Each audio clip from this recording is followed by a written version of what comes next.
Hello বন্ধু, আপনাদের মাস্কের বিষয় আমি আগেও বলেছি, পুনরায় আরও একবার বলতে চাচ্ছি। যেহেতু এটা শীতের ওয়েদার, গরমের ওয়েদারটা একরকম টান হবে, তো শীতের ওয়েদারটা অন্য প্রসেসে করতে হবে। তো এই দেখুন, মাস্কটা প্রথমে আমি নিচ্ছি, কিছুটা ঢেলে নিলাম, সম্পূর্ণটুকু না, কিছুটা ঢেলে নিলাম। ঢেলে নিয়ে এবার আপনাদের মারার পদ্ধতিটা আগেও আমি দেখিয়েছি।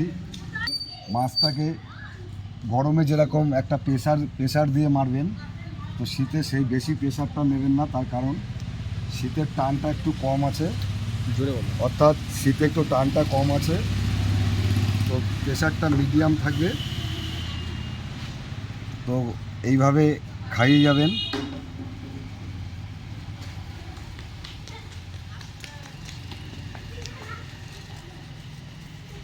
প্রসেসটা দেখতে পাচ্ছেন।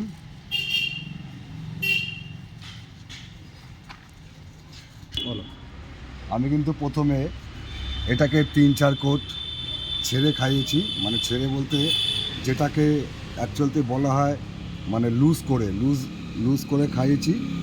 তো দেখতে পাচ্ছেন শাইনিংটা যেরকম আসছে, তো আস্তে আস্তে করে শাইনিংটা এরকম আসবে। তো আপনারা এই একই প্রসেসেই মারবেন।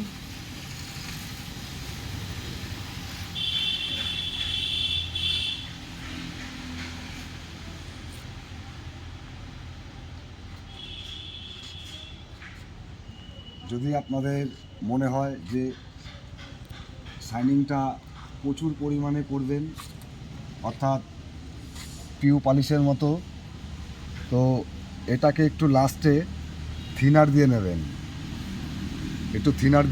থিনার দিয়ে একটু হালকা পাতলা করে নেবেন। তো পাতলা করে আবার মারবেন, দেখবেন শাইনিংটা ভালো আসবে এবং গ্লেজটা উজ্জ্বল হয়ে উঠবে।